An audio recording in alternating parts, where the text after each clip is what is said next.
You're watching ETVN Philippines.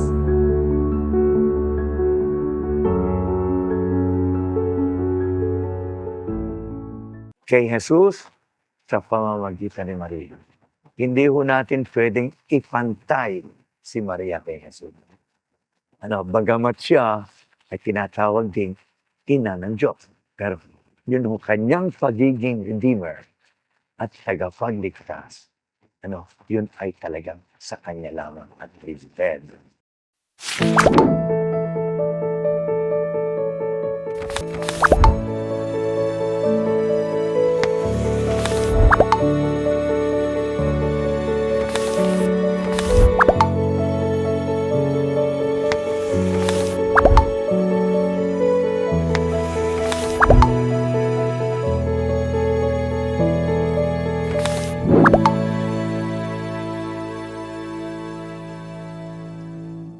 Magandang umaga po sa inyong lahat. Magandang buhay muli. Ito ho si Fred, si Lolo Fred pala. At ako nagpapasalamat sa inyong pagnanais na malaman ang maraming bagay sa mundong ito, lalo na ang may mga kaugnayan sa ating pananampalataya.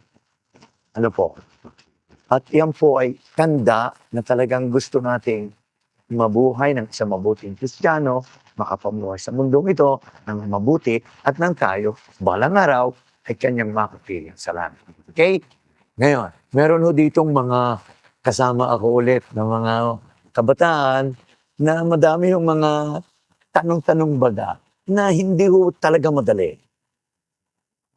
Sasabihin ko na ngayon sapagkat very theological ho. Ibig sabihin, ang theological comes from the word theos, which is God. And logy is study of God. You know, ang theology. Ngayon, kasi wala ho tayo talagang tunay na kaalaman tungkol sa Diyos.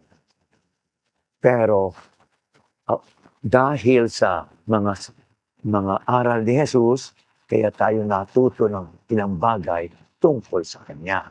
Ano po? Okay. Ngayon, at ito ho ay isa sa mga iyon. Okay? Ano yan ngayon, Georgia? Gusto mong itanong? Lolo Monsi, recently po may bumabatikos kay Papa Leo tungkol sa inilabas na nota sa mga titulo ni Maria. Ang question ko po is, bakit daw niya pinayagan? At dapat kaya siyang makausap din hinggil kay Maria upang iwasto ang mga maaaring kamalian? Yes. Lagi naman kaya napakaganda na meron tayong head of the church. And this is the Pope. At ang kanyang sinasabi, ay dalawang bagay. Meron talagang pagpapaliwanag at meron talagang dapat panampalatayanan. Pag sinabing ex cathedra, it theological again, when he speaks ex cathedra, meaning from his seat, as Saint Peter, ay talagang yun ay dapat paniwalaan ng mga tao. Pero yun namang karaniwan lamang na pananalita, ay di bahala ng tao kung maniniwala o hindi. Ngayon, ang kanya hunggit, sa tanong mong ito, Georgia, maganda ito mabuti at kayo mga kabataan at least namumulat dito. Ay yung ang atin ng pagkaunawa ay talagang, at yun naman totoo, ay talagang si Jesus lamang ang Redeemer. Sa Latin, Redemptor. Doon kinuha yung salitang Redemptrix. Ang Redemptrix, babae. Ngayon, binigay yan sa nakalaang mga panahon, ginamit siyang salitang Redemptrix, na parang siya'y Redeemer din, babaeng Redeemer. At niliwanag ni Pope, tama naman, na hindi yan tama. Yung maging Redemptrix, kasi iisa lang talaga ang Redemptor. Kaya wala tayong karapatan. At siguro, sa ang nakaraan ay sa pagmamahal ng mga tao kay Maria, At sapagkat si Maria ang ina ng Redeemer, ng Redemptor, ay, ayun, parang gusto nilang itawag sa kanya na kung walang ina ang Redemptor, di walang Redemptor. Kaya kasama na siya sa pagiging Redemptor. No, which should not be the case. Kaya tama si Pope Leo. Dapat naliwanagan. Sinalilito po kasi kami. Pinagkaiba po nung co-redemptrix at saka co-mediatrix. Hindi. Oo. Yung mediatrix at co-redemptrix. Ganito. Hindi yung sinabi ko na. Ang talaga lamang Redemptor, Redeemer, ay si Jesus. And He deserves the title of Redeemer and Redemptor. Ngayon, making Mary co-redemptrix na as if ay siyang nag-redeem sa atin. Wrong yon. Hindi tama yon. At maganda ang sinabi ni Pope. Tama yon. Maging maliwanag. Pero yung ating pagkaunawa sa co-redemptrix nung unang panahon ay hindi naman talaga para si Maria ay gawing redeemer din. Kung hindi kasama, hindi siya ang redeemer. Pero siya ay tumulong sa redeemer sa simple reason na siya ang ina ng redeemer. Yun lang naman ang mahalaga. Kaya siya naging Pero kasi baka makagulo ito sa isip ng, at yun nga ang interpretation ng mga Protestants na akala ginagawa natin si Mary na talagang siya redeemer din by being co-redemptrix, ay iba naman ang ating pakahulugan. Kaya once for all, niliwanag ni Pope Leo. Stop it. Wala na yan. Dahil naguguluhan ang ating mga kapatid. Sapagkat ang Protestants, kapatid natin sa pananampalataya. At kung yun lamang naman ay magiging dahilan para lagi silang magagalit sa atin o lalayo sa atin dahil sa salitang iyan, once for all, alisin na yung salitang iyan. Sapagkat marami pang uri ng na ibibigay natin kay Maria. Especially yung salitang mediatrix. Yun ang maganda. Kasi she is a mediator between Jesus at tayo. She being the mother, so what is her role? To give Jesus to us. So she is the means for Jesus to come to us. And she is the means for Jesus to come to us, and she is the means for us to go to Jesus as mediatrix. Yeah. Okay?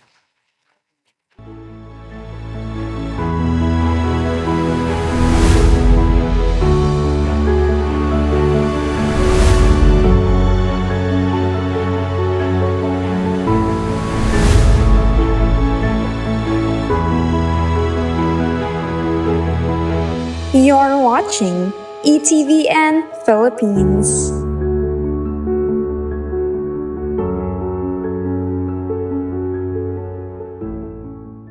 Oh. Tama. Tama ka. Ang galing.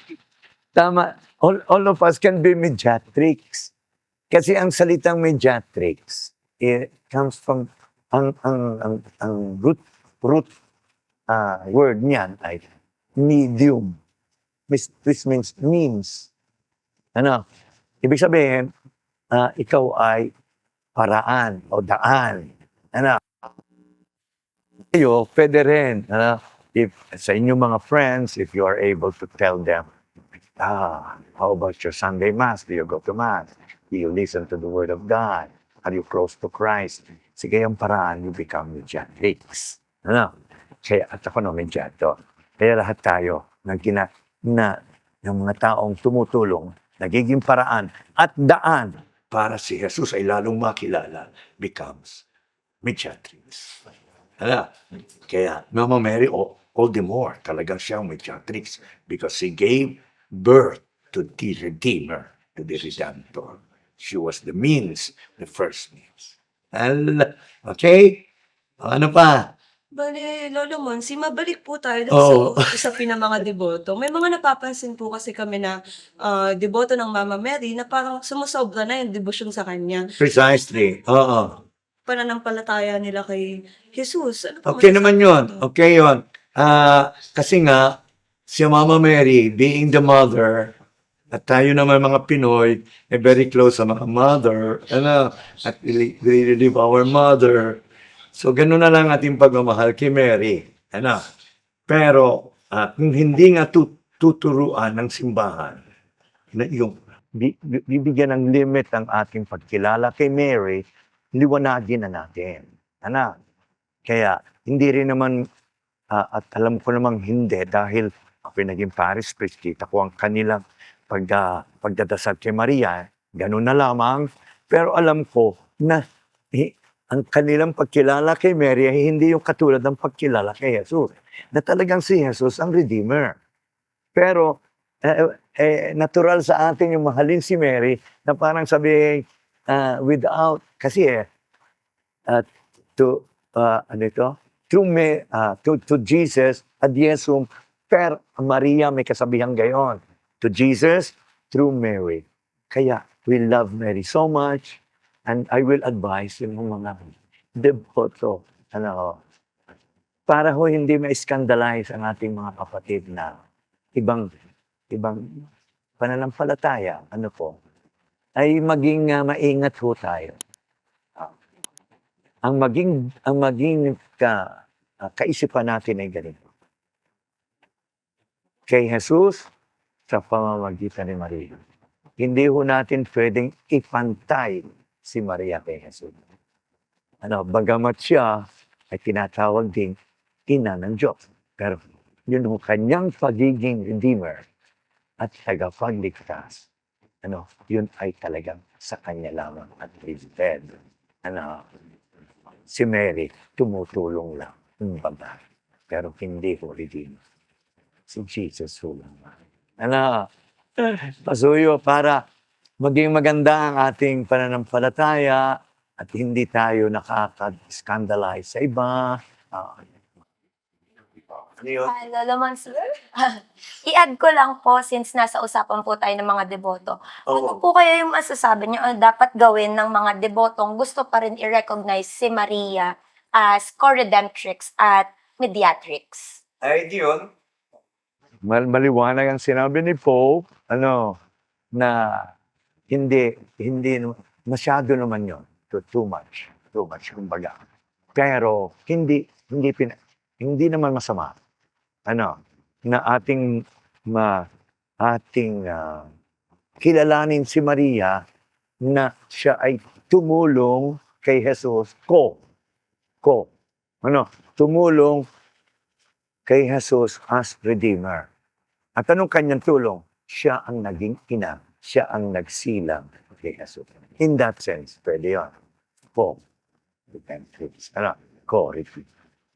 At hanggang doon lang.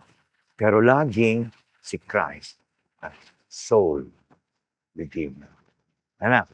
Okay. So, dapat lang nasa lugar Yun lang naman ang gusto ni Pope Ngayon itong mga Protestant, akala ko ay, tama yan. Kami, itong mga Katoliko, mga maliit kami hindi, pareho din naman. Oo. Kayo lamang ang masyadong over ang mga Protestant. Ang kanilang sa bagay, ang kanilang laging pagtingin sa atin, mali ay mali. Yung ganamang halimbawa, yung pagdadasal sa santo, maling-mali naman ang kanilang interpretation, sinasamba natin ang santo. Hindi! See? Yun ang kanilang isip. Pwede, ganito rin yan. Ang kanilang isip, kaya sabi ni Pope, okay, to make things simple, huwag na natin bigyan ng ikatitison ang mga Protestants. Dahilaan doon ay sila laging, okay, gawin natin ang tama. So Jesus is the only Redeemer, and Mary could be co-redemptrix as the mother who gave birth to the Redeemer.